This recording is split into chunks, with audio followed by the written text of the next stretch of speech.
국회 운영제도 개선안이 국회 문턱을 넘을 수 있을지 주목된다. 지난해 11월 국회의장 직속 국회개혁자문위원회는 국회 운영의 효율성을 높이고 예측 가능한 국회를 만들기 위한 10개 개혁안을 제시했다.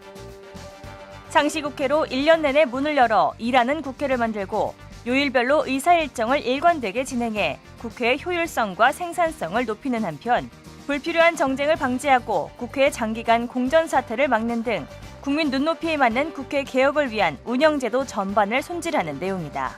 그래도 우리 국회 위상도 좀 정립도 하고 신뢰도가 그냥 두 자리 숫자가 될 수 있도록 우리 위원장님과 같이 손잡고 그렇게 했으면 좋겠다. 이번에 그런 요일제 국회가 되어서 말 그대로 공무원들이나 우리 동료 의원들이 예측 가능한 국회 일정 이것이 되도록 됐으면 좋겠다.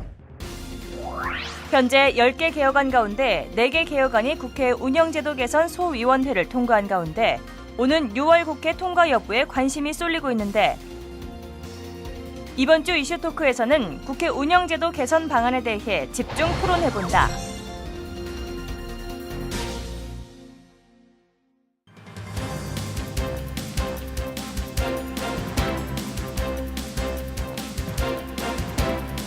여러분 안녕하십니까, 고승국입니다. 생산적이고 예측 가능한 국회상을 정립하기 위한 국회 운영제도 개선 노력이 한참입니다.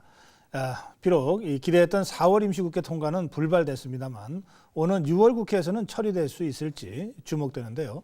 국회 운영제도 개선 방안 어떤 내용인지 또 현재 어떻게 논의 중인지 오늘 이슈 토크에서 좀 짚어보겠습니다. 함께 하실 두 분 소개합니다. 국회 운영제도 개선 소위원회 소속 두 분 의원 이 자리 함께 하셨습니다. 먼저 새누리당의 이상일 의원입니다. 어서 오십시오. 네, 반갑습니다. 예. 새정치민주연합의 서영교 의원 나오셨습니다. 안녕하세요. 예. 지난해 11월이었습니다. 국회 개혁자문위원회에서 마련한 운영제도 개선에 관한 10대 개선 방안. 이건 이제 4월 임시국회에서 어떻게든 좀 처리하자. 이제 국회의장님이 상당한 의지를 보이셨는데, 근데 이제 어쨌든 처리가 안 됐습니다. 네네. 지금 상황을 지금 저희들이 어떻게 이해를 해야 될까요? 지난번 우리 서 의원님하고 같이 법안 심사 소위를 했는데 네. 저희가 4가지 것은 처리를 했고요. 나머지 것은 아직 의견 조율이 더 안 돼 있고 그래서 네. 또 뭐 5월 국회가 또 열려 있으니까요. 또 네. 논의를 해야 되겠죠. 그런데 이 의장님께서 굉장히 뭐 강조를 하고 계신데 사실 우리 의원님들한테 이게 전달된 거는 그렇게 오래되지는 않았습니다. 그래서 예. 의원님들의 의견도 충분히 아직 수렴하지 못한 상황이고 그래서 네. 특별히 이견이 없는 4가지 것은 저희들이 정리를 했습니다. 그렇군요. 그럼 나머지 6가지는 이제 계속 논의 중이고. 네네. 그렇죠? 예. 서 의원님은 어떻게 지금 상황을 보고 계시는지요? 말씀처럼 예. 법안들과 이런 것은 여야가 합의해서 통과를 시키거든요. 네. 이견이 있다 없다도 서로 이야기를 해봐야지 되는 거고요. 네. 그래서 그런 시간이 좀 필요했는데 저희가 운영위원회를 잘 개최를 못했습니다. 그동안. 이건 운영위원회에서 해야 되는데 사실 이제 운영위원회가 좀 현안 이슈가 좀 있었어요. 그동안. 그래서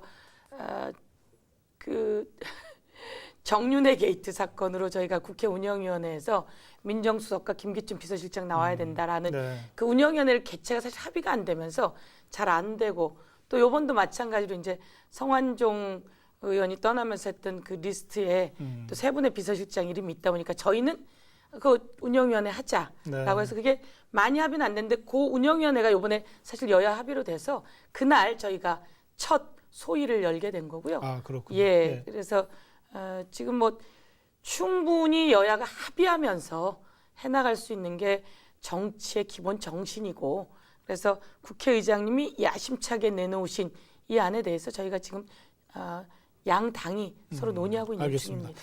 그러니까 10가지 거라고 하지만 네. 또 어떤 한 가지에는 밑에 작은 것들이 또 붙어 있어가지고 저희가 예. 이제 4가지 합의한 거는 뭐 4가지라고 하기엔 좀 어려운 상황입니다. 예, 그래서 영중 상시국회 관련해서는 네. 일부만 합의한 겁니다.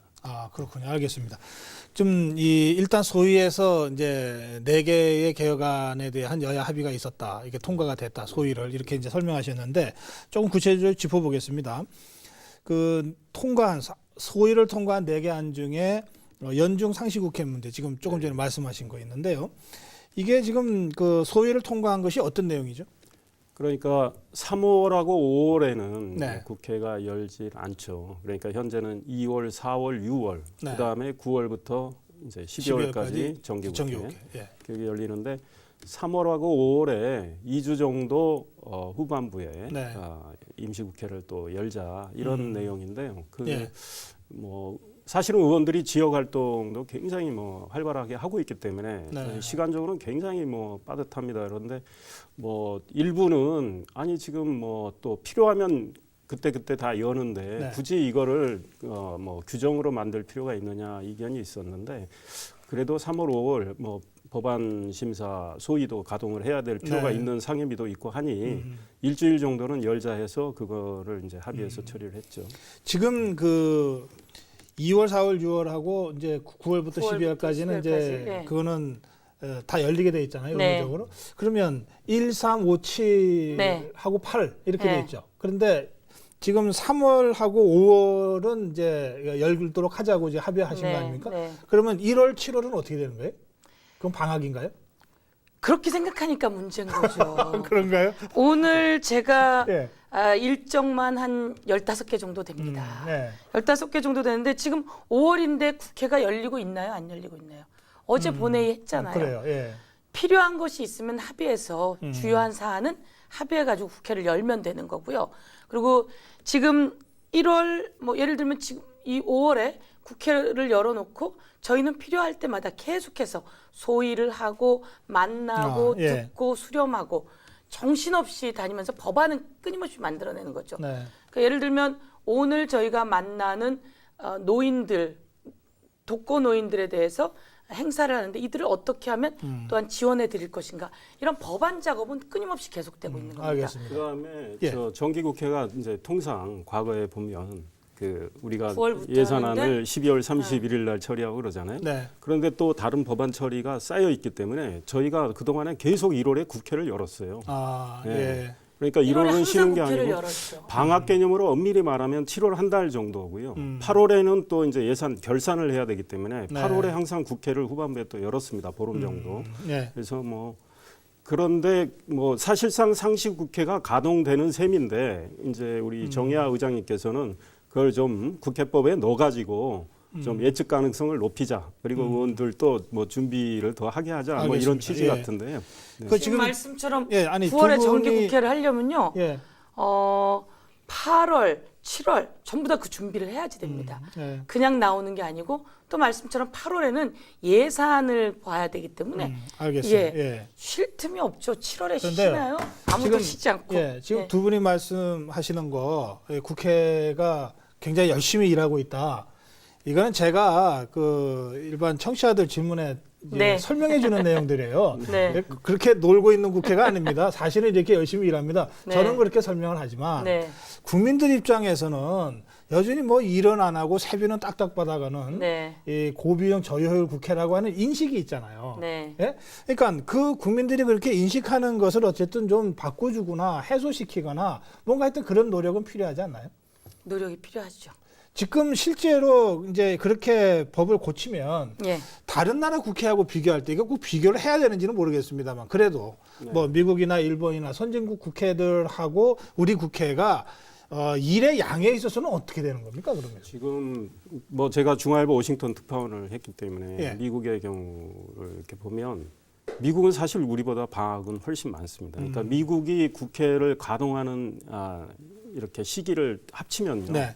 160일 정도 됩니다. 160일이요? 예. 그런데 우리가 현행법에 의해서 지금 국회를 뭐 2월, 4월, 6월, 예. 그다음 정기국회 그리고 우리가 190일을 하고 있는 거고요. 그것만 해도 우리, 예, 미국보다 정의아- 많네요.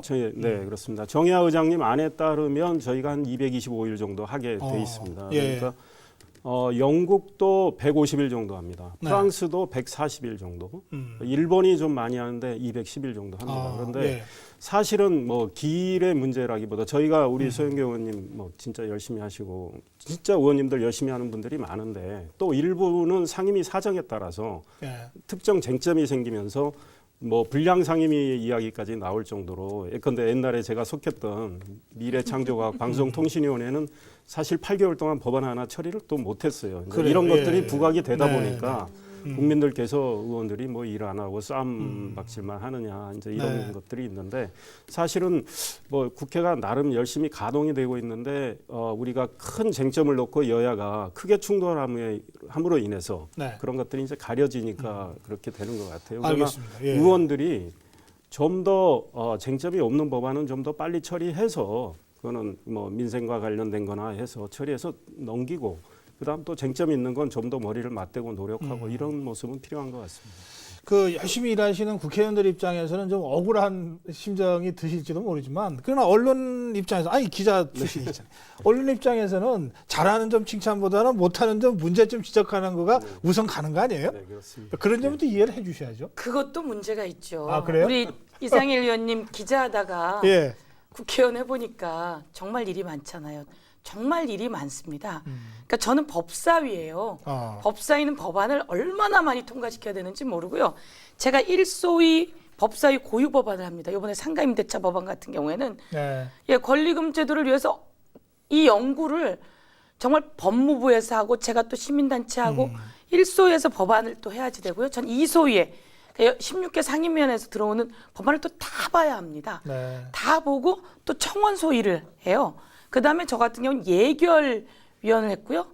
또 이렇게 운영위원을 아니, 하고요. 일욕심이 많으신 거예요? 뭐예요? 아니 이렇게 집중되는 네. 곳은 그렇게 되고 법사위는 아하. 특히나 그렇습니다. 그러면 예. 이 법안들을 국회의원이 상시해서 막 열어대면요. 이 밑에 있는 전문위원들은요. 이것들을 제대로 검토할 시간이 없는 겁니다. 그런 점이 있겠네요. 예, 이 그 일정 기간을 놔두고 짝수다를 하고 홀수다를 좀 놔두는 시간은요. 그 시간에 국회의원들도 자기 법 내고 법안 검토를 하는데 그 시간에 이 법이 맞는지 발의한 게 맞는지 현장 상황에서 적용이 되는지 각 기관하고 조율하고요. 이런 과정을 다 거치고 난 다음에 안정적으로 올라와야 되거든요. 예. 이게 막 열어놔가지고 움직인다고 해서 그거는 졸속 법안이 되는 거고 열려서 두들기는 게 짝수다라고 9월부터 12월까지라고 하는 거지 그 사이에는 계속되는 법안 검토와 알겠습니다. 현장 수렴과 해외 사례 그 수렴 이렇게 되기 때문에 예. 알겠습니다. 예. 최영교 의원님 말씀 맞고 저도 1년 전부터 지금 용인 을 지역을 맡아서 일을 하는데 지역 일정 진짜 그 뭐 엄청 많거든요. 그 국회 일정 해야죠. 또 당의 TF가 있습니다. 당의 또 TF에 속해서 뭐 저 같은 경우도 몇 개 속해 있는데 네. 그 회의가 가동이 되고 거기서 또 우리가 이제 입법안 준비를 하고 있거든요. 그러니까 사실은 뭐 국회는 지금 뭐 상당히 충분히 열려 있는 거고 또 네. 필요하면은 뭐 이게 바로 열 수가 있기 때문에 예. 이제 뭐 이거를 상시화를 뭐 꼭 제대로 해야 되느냐에 대한 그런 의견들이 뭐 의원들한테 많이 나오고 그 이번에 이제 소위 통과한 4개 안 중에 지금 이제 연중 상시국회 운영 관련해서는 이제 두 분께서 이제 설명을 하셨고 그다음에 헌법재판소의 위헌 결정에 대한 국회 심사 절차 도입해서 좀 빨리 처리하는 거 이런 게 있고 국회 민원 처리 개선도 있습니다. 그리고 위원회 청문회 제도 활성화가 있는데 저는 뭐 다른 거는 되게 이제 제목만 들어도 어떤 내용인지 알겠어요. 의미 있게 제 보는 게 위원회 청문회 제도 활성화거든요. 지금 우리가 뭐 인사청문회는 하고 있습니다만은 사실은 정책청문회를 훨씬 더 일상적으로 열어야 된다는 여론들이 많은데 이번에 이제 그게 전면화되는 겁니까? 그럼요. 네. 그렇게 해줘. 저는 사실 2년 전에 상임위 차원에서 국정조사 할 수 있게 하자. 그다음에 상임위 차원에서 청문회 하게 하자. 제가 법안을 내놨어요. 네. 지금은 그럼 국정조사는 어떻게 하는데요? 본회의에 통과돼야지만 국정조사가 가능하고 네. 본회의를 통과해야지만 청문회가 가능하거든요. 그래서 무거워요 움직이는 게. 그래서 저는 이제 개인 의원의 차원에서 법안을 내놨는데 그때는 아무 관심이 없다가 우리 의장님이 이제 사실 좋은 얘기를 하신 거죠. 그러고 나니까 운영위에서 빨리 막 하자고 오는 건데 이 상임위 차원에서 청문회할 수 있게 하자라고 하는 것은 우리 여당도 동의했기 때문에 저희가 그래서 처리가 됐죠.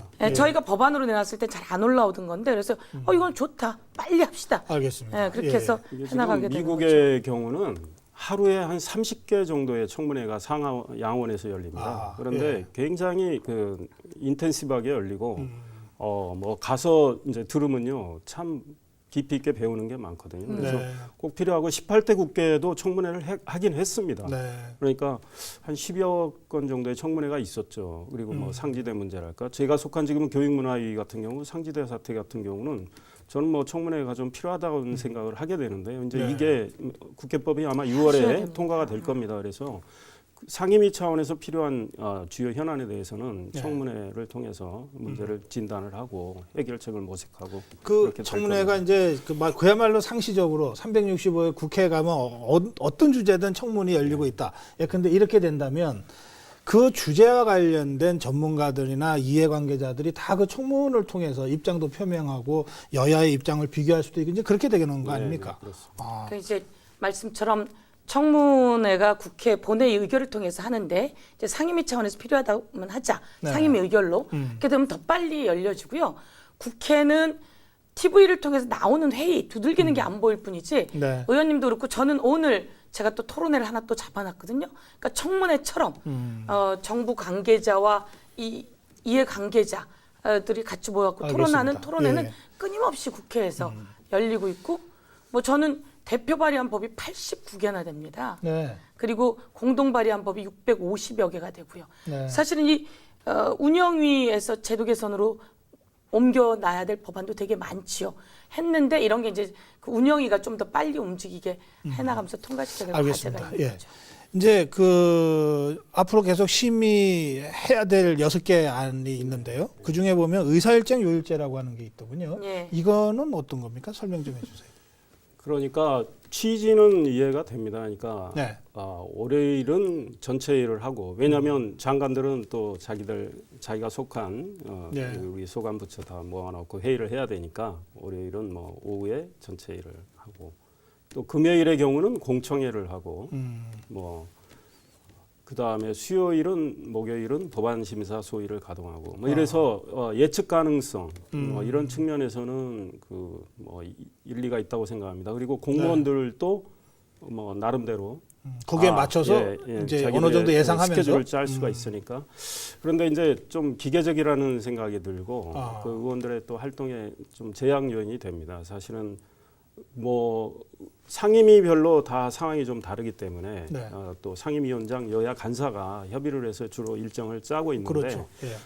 뭐 서로 싸우다가 일정을 안 짜고 그냥 공전을 시키면 문제지만 그러나 지금 뭐 서로 잘 협의를 해나가고 해서 있을 잘 경우에는 가동이 되고 있을 때는 의원들의 자율성에 너무 제약을 주는 것 같아요. 그래서 이 우리 당 내에서도 좀 이견이 꽤 있고 그래서 야당도 반대가 심한 걸로 알고 있습니다. 예. 그래서 아주 쉽지 않을 것 같은 이 제안의 느낌이. 취지는 동의하지만 네. 꼭 이런 방식이어야 이해가 되느냐에 되는데. 대해서는 네. 의견들이 좀 네네. 네, 많다 이런 네. 말씀이시죠. 예. 그렇게 보세요? 아이 그럼요. 예. 그럼 이거 안 되겠네요. 아니 이제 조율을 더 해나가야 되는 예. 거죠. 그러니까 시각이 외부 자문위원들이 정말 깊이 생각하셔갖고 만들어낸 아닌데요. 그렇다면 국회의원들과 한번 같이 하루를 띄워보고 그다음에 이 1년이라고 하는 시간을 어떻게 하는지 국회 보좌진들은요. 제가 오늘 법사위를 하고 법안을 50개를 통과시켜야 된다. 만약에요. 네. 이렇게 되면 오늘 새벽 한 3시쯤에 법안 심사에 관한 이야기가 올 정도로 밑에서 일하는 사람들은 이것에 대해서 검토하고 문제가 없는가 하자가 없는가라고 하는 과정 모르겠어요. 법사위는 그래요. 너무나 일이 많습니다. 이 법안이 그냥 올려놓으면 그냥 두들기는 게 아니잖아요. 네. 이게 맞는지 그래서 치밀하게 검토해서 관계기관하고 조정하고 새벽 3시쯤 옵니다. 잠을 못 자요. 네. 그럼 국회의원도 바로 그것을 받아서 보는데 볼 시간조차 없을 정도인 거죠. 그러면 이거는 안전한 장치로 가야 되는 거기 때문에 여야가 합의해가지고 간사 간에 알겠습니다. 예. 그래서 시간을 벌어주기도 하고 왜냐하면 이건 심사할 시간, 충분히 검토할 시간, 그 파장이 있는지 없는지를 보는 예. 거지. 이제 의원님 설명 들으니까 갑자기 궁금해졌어요. 예. 이게 법안 보통 본회의 가면 이만큼 법안 예. 자료들 쌓여 있잖아요. 이거 다 읽습니까? 또 이거 표결할 때? 다 못 읽죠. 다 못 읽죠. 예. 그러니까 자기가 찬반을 표시했는데 그 법안조차 대제로 다 못 읽고 할 경우도 예, 예. 있다 이러더라고요. 그렇죠. 그러니까 이게 좀 상당히 좀 아니, 당황스럽더라고요. 찬반을 표시할 때요. 예. 다 못 읽어요. 예. 볼 수가 없어요. 그리고 이것에 대해서 그러면 이거는 어떻게 되느냐. 예를 들면 상임위에서 올라올 때 거기 상임위 전문위원이 네. 전문위원들이 있습니다. 그리고 밑에 입법을 보좌하는 의원들이 충분히 검토해서 문제가 있는 것들을 이야기해 그래도 주죠. 그러면 헌법기관이 본회의에서 최종적으로 찬반을 해서 법을 고치거나 제정하는 거니까 문구를 처음부터 끝까지 한 번은 읽어야 되지 않냐, 상식적으로. 그러니까 예. 본회의장에는 저희들이 스크린을 통해서 또 볼 수도 있고 예. 이렇게 볼 수 페이퍼로 있어요. 나눠주는데 네. 이제 골자가 적혀 있어요.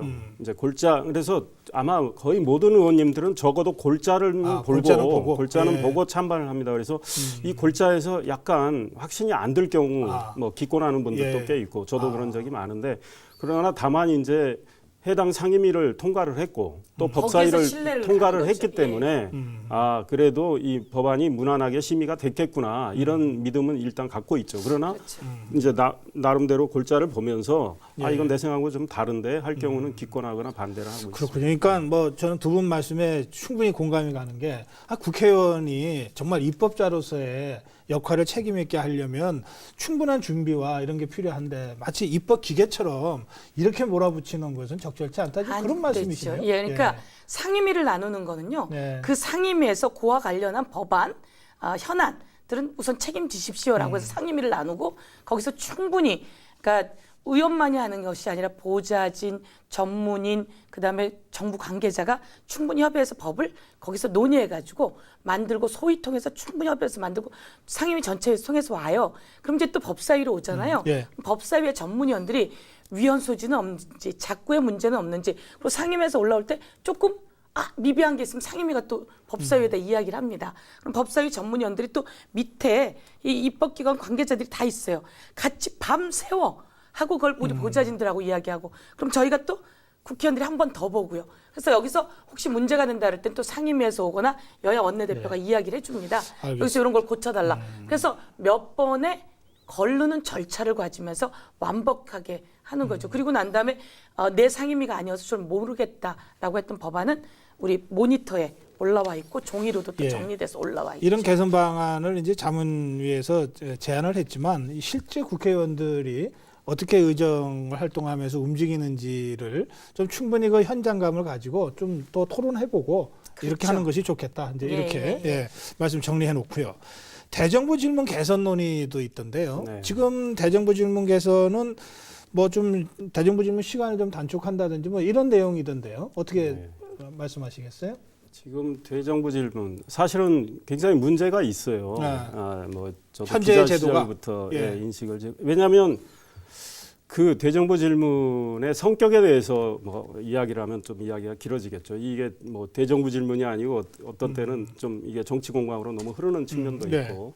그런데 일단은 관심도가 떨어지는 게 가장 큰 문제예요. 오후쯤 되면 네. 의원님들이 뭐 자리를 많이 비웁니다. 그런데 다 사정이 있습니다. 뭐 지역 사정 또 뭐 여러 가지 그게 있어서 그런데 네. 하루 왼종일 하다 보니까 그것도 통상 나흘간 잡아서 거의 한 주를 하게 되니까 대정부 질문에 대한 관심도가 나중엔 떨어지게 돼 있어요. 예. 그러다 보니까 정부도 답변이 성의 없게 하는 경우도 많아요. 그래서 과연 실익이 있느냐라는 문제가 있는데 그래도 이 헌법기관인 국회의원들이 이 행정부의 뭐 견제 역할을 충실히 하자면 저는 이 제도를 보완해 나가서 해나가는 게 필요하다고 생각해서 예. 이 이제 의원님들이 다 각자 열심히 준비는 합니다. 그런데 이제 뭐 다른 의원님들도 자리도 비고 하니까 뭐 조금 김도 새는 측면이 예, 있는데 그러겠네요. 예.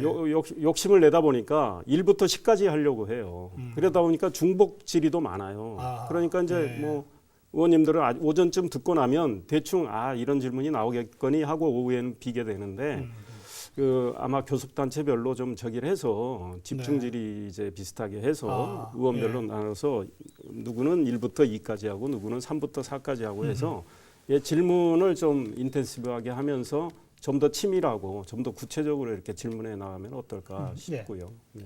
그 워싱턴 특파원 하셨으니까 미국 같은 경우에는 대정부 질문하는 동안 국회의원들이 다 와 있나요? 미국은 대정부 질문 제도가 없는 그러면 거죠. 예. 정부에다 현안 질의하거나 자기 입장을 미국은 주로 발표할 때 상임위 중심으로 돌아가요. 그렇죠. 예. 그러니까 지금 말씀처럼 예. 미국과 같은 경우에는 자기가 할 때는 대정부를 통해서 하는데 다른 의원들은 그 시간에 지역구에 가 있다는 거예요. 그러니까 저는 그림이 대정부 질문할 때 국회의원이 다 꼭 있어야 되느냐.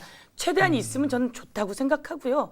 그런데 중요한 건 대정부 질문이라고 하는 것은 TV, 국회 방송, 온갖 곳을 통해서 나가기 때문에 네. 질문자와 정부 관계자 이 모양이 가장 중요한 거고 그것을 언론을 통해서 어떻게 전달하느냐가 사실은 저는 이제 중요하다고 많이 생각을 하는 그렇군요. 예. 입장이고요. 그래서 굳이 이제 모양이 그건 거죠. 여기 빠져 있어. 빠져서 이 자리 아니고 엉뚱한 짓 하면 진짜 그건 찾아내야 되는데요. 그 시간에 하긴, 예. 또다시 법안 검토, 다른 상황 여러 가지가 있어서 그런 거고 그래도 대정부 질문하는 동안 있어라 하면 그게 전 좋을 것 같고요. 그리고 저는 대정부 질문은 좀 집중해서 사흘간 하지만 좀 더 개선 방안을 좀 더 찾아봐야 될 텐데 그래도 집중해서 사흘간 하는 게 국민의 이야기를 전달하고 정부가 입장을 공개적으로 하고 사실 상임위에서는 또 다 하잖아요. 그래서 저는 그런 의미가 있는데 이것을 지금 이제 의장님과 자문위원회에서 낸 것은 일주일에 하루씩 하자. 네. 이렇게 되거든요. 그래서 그것도 의미가 있을 것 같아요. 저는. 그런데 좀 분산되지 않는가 이런 생각 때문에 저희가 이게 옳다가 아니라 이 방안의 전체 집중력을 높이기 위해서 하는데 그럼 이게 또 뿔뿔이 흩어져 있으니까 또 집중력이 가는지는 잘 모르겠어요. 그래서 저희가 그것을 굳이 이제 이거는 더 훨씬 나은 아니다라고 생각을 못한 거죠. 좀 장단점이 있겠네요. 근데 예. 지금 이제 말씀하시는 대정부 질문은 본회의에서 이 총리 이하 국무위원들 다 출석시켜 놓고 전체 국회의원들이 다 본회의장에 참석한 상태에서 이루어지는 네, 그렇습니다. 대정부 질문이잖아요. 근데 이런 거는 미국에는 없다는 말씀이시고 예, 예. 그리고 실제로 뭐 정말 SNS 시대이기 때문에 모든 것을 실시간으로 중계하면 온 국민이 볼 수 있으니까 질문자와 그 해당 답변자만 정확하게 저 자리를 지키면 되지 않겠느냐 그런 차원으로 좀 개선이 필요하다 그렇게 말씀하신 거죠? 그러니까 이제 그게 가장 중요한 의미인데 예. 전체 의원들이 같이 있을 수 있다면 훨씬 더 관심도도 되고 좋으니까 근데 이제 비어 있을 땐 그런 게 있었는데 제가 보기에는 대정부 질문할 때는 최대한 뭐 다른 거 안 하고 전체 관심을 집중시키자 이렇게 네. 하면 문제가 되는 것 같아요. 의장님의 의도는 예. 그런 것 같습니다. 이 대정부 질문 시간도 좀 줄이고 15분에서 12분으로 그러면 답변 시간까지 하면 한 20분으로 줄어요. 그래서 오후 2시부터 6시까지 하자. 왜냐? 그거는 가능한 한 많은 의원들이 지켜보는 자리에서 하게끔 하자. 그러니까 예. 이 국회 본회의장이 텅텅 비는 이 모양새를 연출하고 싶지는 않다라는 건데 그래서 그 의도 갖고 그런데 이제 질문의 내용이나 이런 거를 보자면 사실은 제가 보기에는 같은 질문을 뭐 반복을 하는 것보다는 이렇게 나눠서 해서 좀 포커스를 좀 이렇게 부분적으로 나눠서 전체적으로는 교섭단체별로 좀 다룰 건 다 다루는 이런 모양새가 좀 예. 낫지 않을까.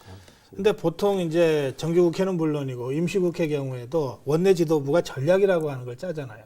그럴 때 대정부 질의가 이제 앞부분에 되게 배치되니까 뭐 야당 같으면은 어떻게 그러면은 이 정부의 실정을 드러내서 이 공격을 할 거냐. 주로 이렇게 전략 고민하잖아요. 그게 현실이죠.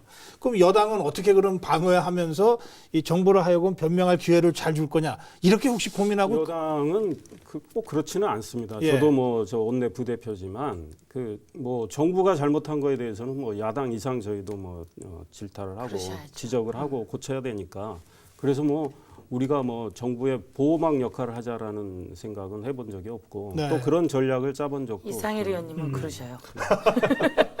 아니 우리 원내 지도부에서 그런 전략을 짜본 적은 없어요. 지금 원내 지도부는 좀 그렇긴 한데 근데 사실 이제 어제 회의만 해도 유승민 원내 지도부가 저희가 기대하는 분이에요. 그래서 국민연금 개혁 강화 방안, 그다음에 공무원연금 개혁 방안 서로 합의는 다 했어요.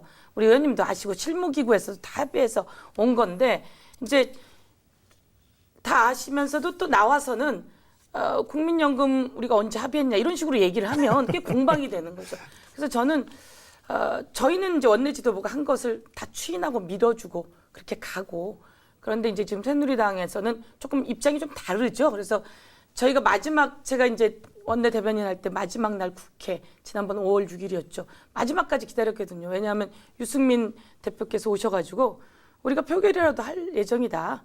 그래서 기다려라. 그러면 이거 합의 본 거 통과시키고 가자라고 했는데 이제 새누리당에서 마지막 표결을 하기 어려웠고 안 됐죠. 그럼 이제 이번 국회에 나와서는 사실 언론도 그렇고 야당이 너무 과했다 이런 이야기들을 하게 되면 야당도 또 정치적으로 이렇게 이슈 파이팅을 하게 되는데요. 예. 근데 알겠습니다. 이제 저는 점이 좀 바뀌었는데 예. 그에 대해서 조금 저도 좀 바뀌었습니다. 반박을 해야 되는 상황이 돼버렸는데. 안 하셔도 돼요. 짧게 해주시죠. 뭐. 아니, 그러니까 예. 이제 그런 거죠. 사실은 뭐 그거 가지고 지금 뭐 서로 뭐 누가 잘했느니 못했느니 이거 그래가지고 지금 어제 국회도 법안 3개밖에 못했지만, 그러니까 그 합의와 그 합의를 또 이 국회 규칙으로 넣는 문제 있잖아요. 그 부속 서류로 넣는 문제.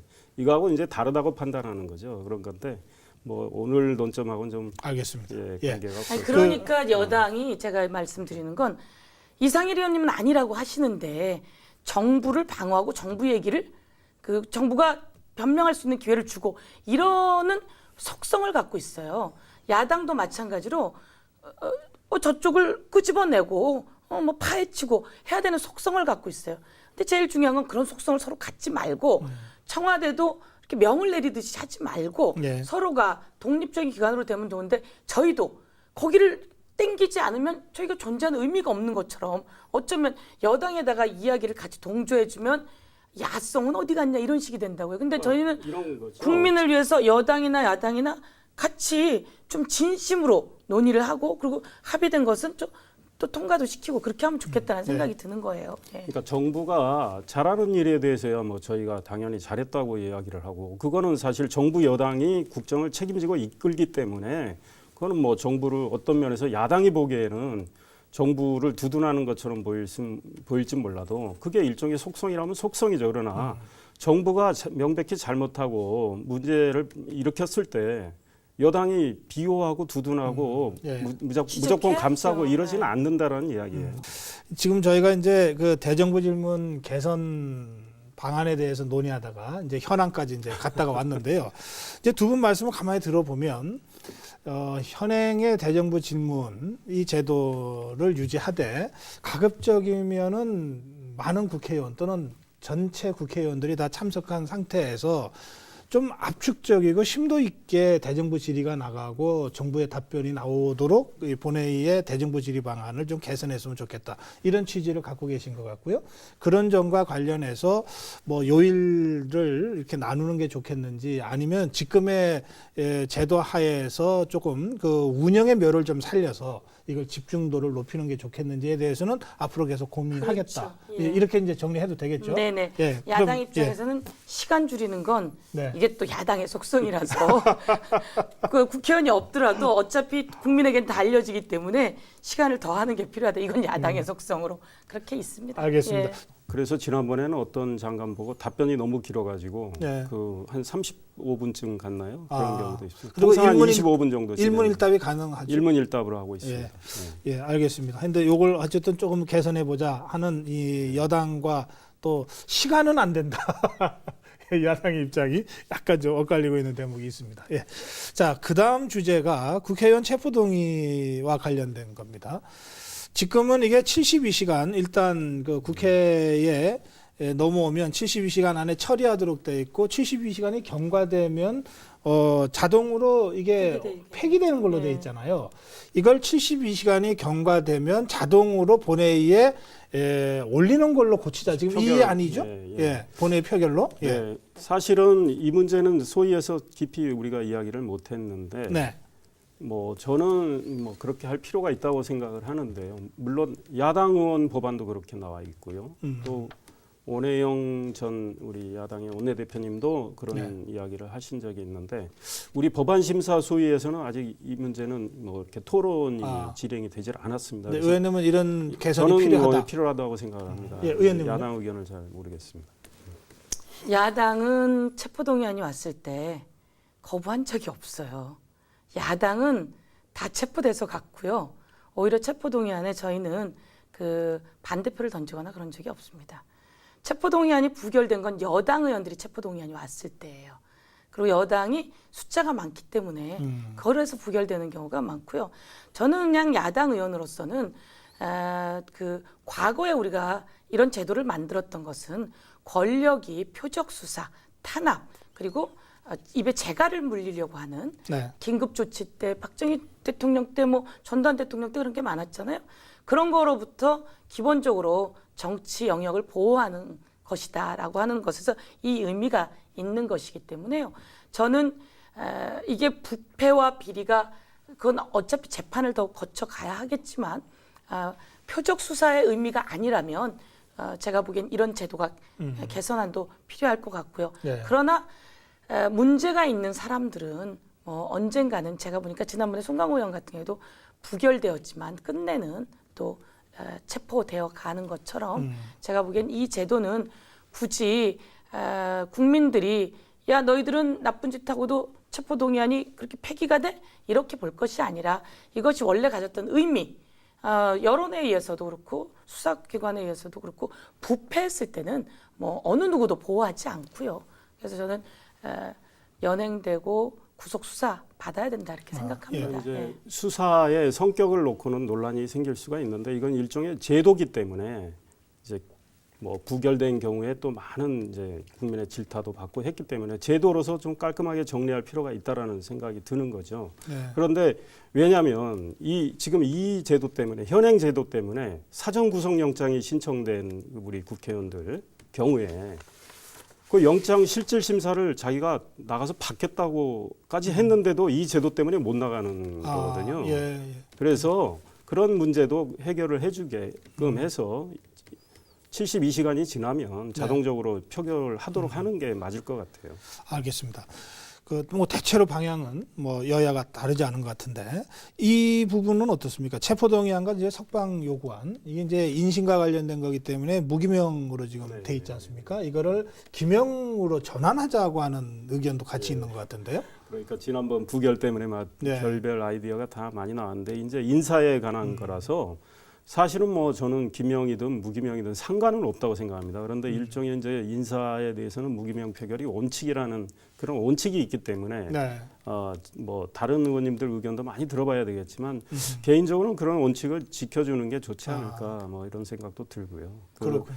무기명이 원칙인데 여야가 합의하면 기명할 수 할 수 있습니다. 있죠. 예, 네. 뭐든지 국회 내용은 현재도 그렇습니다. 여야가 합의해서 이 내용 뭐 여야가 합의해서 뭐 이번엔 대정부 질문도 집중하던 것을 좀 나눠서 하자. 여야가 합의하면 나눠질 수 있는 겁니다. 그리고 또 이것도 마찬가지로 여야가 합의해서 요번 거는 부패 너무 심한 거야. 그러면 기명해서라도 합시다라고 하면 되는 겁니다. 알겠습니다. 지금 이 국회 운영 제도 개선과 관련된 논의이기 때문에요. 뭐 여러 가지 이제 뭐 쟁점들은 있습니다만 제가 이 쟁점 하나는 저도 잘 몰라서 꼭 질문드리고 싶으니까요. 좀 이제 답변을 좀 해주세요. 긴급 현안 발언 제도를 도입하자 이런 그 개선안이 있지 않습니까? 네. 지금 긴급 현안 질의라고 하는 게 있잖아요. 그렇죠. 근데 그거하고 이 발언 제도하고 어떻게 다른 건지, 그거 왜 도입을 해야 되는 건지요? 이제 뭐 글쎄 우리 당에서는 반대가 많은 것 같고 이 저도 제도 뭐 이 취지에 대해서 뭐 얼핏 듣긴 했지만 네. 의장님께서 어떤 생각을 하셨는지는 뭐 직접 듣지를 못해서 네. 그런데 이제 긴급 현안 질의의 경우는 아마 정부를 상대로 네. 우리가 질의를 하는데 이건 긴급 현안 발언은 네. 정부기관 관계자는 뭐 불러다 놓지 않고 네. 주요 현안에 대해서 여야 간에 서로 입장을 뭐 본회의장에서 찬반 이야기를 토론을 하는 뭐 그런 형식으로 진행을 하겠다는 것 같아요. 그런데 이제 사실은 뭐 지금도 5분 발언 제도도 있고 또 긴급 현안 질의를 하는데 정부를 상대로 이제 뭐 이야기를 하지만 뭐 야당에서 주로 우리 정부와 여당이 이제 뭐 같이 이제 뭐 우리들한테도 해당하는 그런 질의를 많이 하기 때문에 우리가 나가서 또 우리의 또 입장을 반론도 이야기를 하고. 하고 하잖아요. 그러다 보면 또 공방이 생기면서 괜히 뭐 좀 또 불미스러운 점도 나올 수 있고 이제 이런 경우도 있죠. 그런데 이런 긴급 현안 발언 제도에 대해서는 뭐 글쎄 정부 기관은 안 부르고 주요 현안에 대해서 여야끼리 나와서 뭐 건전한 토론이 이루어진다면 모르겠는데 뭐 또 어떻게 될지 알겠습니다. 모르죠. 긴급 현안 질의와 이 발언은 그런 면에서 약간 차이는 있는데 과연 이게 실효성 있는 제도 보완이 될지에 대해서는 좀 검토가 필요하다. 어떻게 생각하세요? 예를 들면 얼마 전에 최경환 부총리가 네. 대정부 질문 과정에 출석을 했었어야 돼요. 경제 분야에서. 근데 최경환 부총리가 해외 뭐 일정을 얘기를 하면서 야당에게는 양해를 구하지 않고 나가버렸단 말이에요. 그래서 의장께서 국회의장께서 긴급 현안 질의를 우리가 요구를 했고 긴급 현안 질의를 하자. 여당이 동의해주면 하자. 이렇게 이야기를 했어요. 그랬을 때 여당이 동의해 주질 않았어요. 뭐 저는 그것도 서로 여당이 당연히 동의를 해야죠. 최경환 부총리에 대해서 질의를 못했기 때문에. 그래서 어쩌면 이완구 총리가 훨씬 더 많은 질문을 받았는데요. 경제 분야에 대해서는 해야 되거든요. 그래서 의장도 동의를 하셨는데 여당이 반대를 했고, 여당도 뭐 다 반대했겠습니까? 그때 뭐 유승민 대표나 이런 분들은 제가 협상 자리에 있었기 때문이에요. 동의도 하셨고. 그런데 이제 전반적으로 다른 일정에 대한 합의 이런 것 때문에 긴급 현안 질의. 예, 질의 그리고 예. 긴급 현안 발언도 마찬가지. 그래서 질의를 그렇게 하는 것처럼 예. 질의도 여야가 합의해서 해야 되는데 긴급 현안 발언도 마찬가지로 우리끼리만 모여 있는 것이 아니라 야당이 여당을 공격하는 이런 것 차원이 아니라 긴급 현안이라고 하는 것은 긴급한 현안이기 때문에 정부 관계자를 출석시켜서 하는 부분들에 대해서 뭐 여야의 그 뭐 몇 명이 동의하면 그러니까 할 수 제가 있게 잘 만든다는 거죠. 모르겠는 게 긴급 현안 질의라고 하는 제도가 이미 있고 뭐 예. 운영이 잘 되고 못 되고는 또 다른 문제입니다만, 근데 그와 별도로 긴급 현안 발언 제도를 도입하자는 개선안이 제안돼 있는데 지금 이상일 의원께서는 과연 이게 실효성이 있는 것인지 한번 검토가 필요하다 이런 입장이시고, 그리고 서영교 의원께서는 이게 도입이 필요하다고 생각하십니까? 저는 도입이 필요하다고 왜 생각합니다. 그렇게 생각하시는지? 그러니까 저희 같은 경우에도 이 부분에 대해서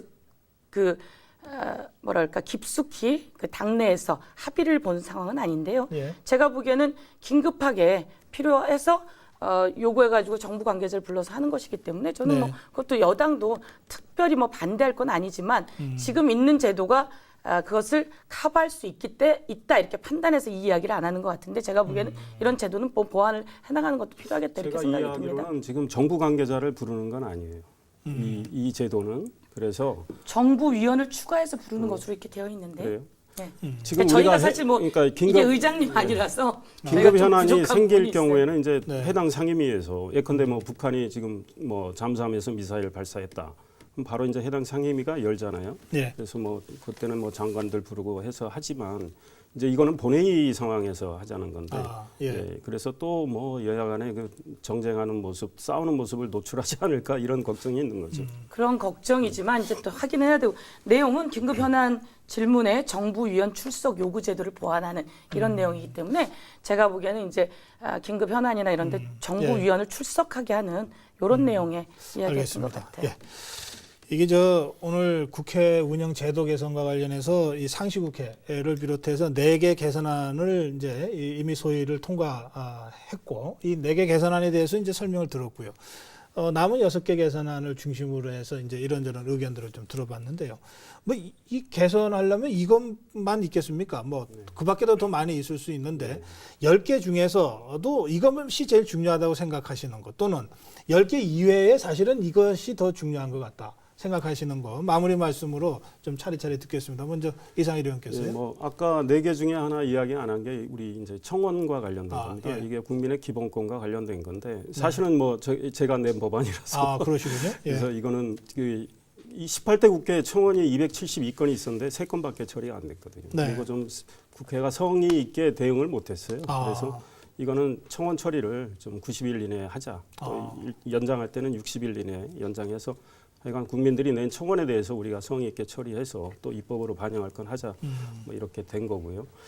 또 하나로 이제 제가 국회 국정감사 참으로는 중요하다고 생각하고 꼭 필요하다고 생각하는데 네. 뭐 언론도 뭐 맹탕국감 이렇게 쓰지만 국회의원들 진짜 열심히 하고 있습니다. 그래서 행정부가 감추려고 했던 거, 행정부가 몰랐던 거 이런 걸 다 지적을 해서 고치게끔 하고 있어요. 여야원들이. 굉장히 중요한 제도인데 이 이제 그 증인 참고인 채택과 관련해서 뭐 무더기 채택해서 사실은 지난해에는 어떤 의원님은 본인이 증인을 불러놓고 질의를 안 하고 나중에 해당 위원장님이 왜 질의 안 하시냐고 그랬는데 내가 불렀나요? 이런 일도 있었습니다. 그런데 많은 증인들이 200명 정도 이렇게 해서 뭐 질문도 제대로 한두 개도 못 받고 가는데, 왜냐하면 우리한테 주어진 시간이 짧아서 그렇습니다. 그래서 제가 낸 법안이 그겁니다. 국회에서 증언 감정에 관한 법안인데 우리가 증인이나 참고인을 채택할 때 출석 요구서를 이제 보냅니다. 그때 사전에 아주 구체적인 질문을 그분들한테 드리는 거예요.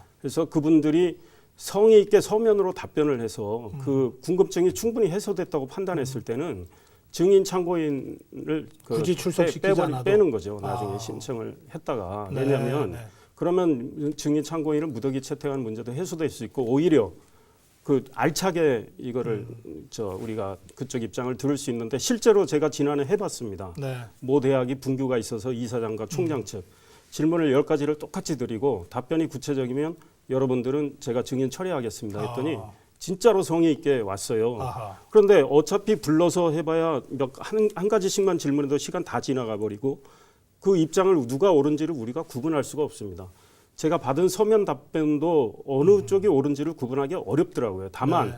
굉장히 자초지종을 자기 입장에서 구체적으로 했기 때문에 이해는 할 수 있었어요. 그래서 이거를 제가 교육부로 넘겨서 여러분들이 이 문제에 그렇군요. 대처할 때 아, 참고사항으로 하라고 했는데 그래서 가능한 한 좀 국민의 입장에서 우리가 입법을 하면 좋겠다. 그래서 알겠습니다. 저는 뭐 그런 생각. 말씀하신 그 증인 참고인들은 사실 국회 불려 나가서 이 언론 앞에서 이렇게 이 좀 추궁받는 것에 굉장한 부담을 느끼니까 말씀하신 대로 서면으로 정말 진정성 있게 답변서를 잘 쓰는 것으로 충분하다 그러면 그 방법이 상당히 선호될 수도 있겠다 이런 생각이 드네요. 하여튼 이 법은 지금 제출돼 있고 네, 통과는 안 된 아직 안 상태고요. 됐습니다. 이걸 좀 강조하셨습니다. 예, 서영교 의원님. 저 같은 경우에는 상임위 차원에서 국정조사를 의결하면 국정조사를 할 수 있게 하자라고 제가 법안을 내놓았고요. 예. 그다음에 여기 나왔듯이 상임위 차원에서 청문회 하자라고 하는 부분이 이번에 이제 여야가 합의해서 저희가 소위를 통과했던 것처럼 네. 상임위 차원에서도 끊임없이 청문회나 이런 걸 통해서 그러니까 지금 말씀하신 것처럼 정기국회에서 증인 몇백 명 부르는 것보다 수시로 일어나는 상임위 차원에서 청문회라면 그런 것이 소화될 것이다 이렇게 생각하고 네. 국회는 한 가지 잣대로 모두가 똑같지는 않아요. 미방인은 어쩌면 많이 불러야 될지도 모르겠죠. 관계자 아니면 교문위도 그렇고 관계기관이 참 많아요. 저희 법사위 같은 경우에 부를 영역이 많지 않은 거죠. 그리고 많지 않고 저희가 이슈로 하는 것은 오히려 법무부 장관이든 뭐 이런 관계자들에게 할 때가 훨씬 더 집중됩니다. 그래서 저는 뭐 하나로 틀을 딱 정할 수 없는 곳이 다양한 그 상임위의 상황이 있고 다양한 또 그 이견들을 반영하는 곳이기 때문에 그래서 제일 좋은 건 여야가 간사 간에 합의하고 네. 서로 신뢰하면서 하면 좋겠다 이런 생각인 거고요. 저랑 우리 이상일 의원이 언성을 높였지만 저는 유승민 대표가 할 때 옆에 바로 있었어요. 그래서 그 합의하는 과정 속에서도 충분히 이야기가 돼 있었고 그래서 저는 정말 우리는 그날 신뢰를 하고 밤늦게까지 기다렸거든요. 네. 그랬을 때 오는 저쪽 상황도 알지요. 그렇지만 하여간 그런 것 속에서 저는 여야가 신뢰해서 합의하고 기다려주고 야당은 기다려주면 지지율이 떨어진다고 그래요. 그래도 야당도 기다려주면서 상황이 바뀌듯이 네. 저는 여당이 야당을 존중해야 한다. 그러면 야당도 여당을 존중한다. 이런 것들을 이야기를 좀 하고 싶고요. 알겠습니다. 예. 그다음에 이제 제가 아까 그 이상일 의원님 얘기하신 것처럼 저는 아까 우리가 통과시킨 것 중에서 국회 민원 처리 개선 및 청원 심사 활성화 예. 정말 필요합니다. 저희가 청원을 받고 나면 뭐가 어디 갔는지 없어졌어요. 청원을 받은 것을 뒷마무리까지 해주는 게 필요한 거죠. 얼마 전에는 저는 그래서 법안도 내놨는데 태환이라고 하는 조그만 아기가 길을 가다가 황산 테러를 당합니다. 이제 공소시효가 15년이 돼서 범인을 잡지 못하고 네. 끝날 위기인데 이 엄마가 정말 많이 울고 그러면서 제가 이제 법사에서 질의도 많이 했는데 청원 수만 명의 서명을 받아서 청원서를 가지고 와서 네. 저랑 같이 제출을 했습니다. 그럴 때 이 국회가 이렇게 되고 있습니다.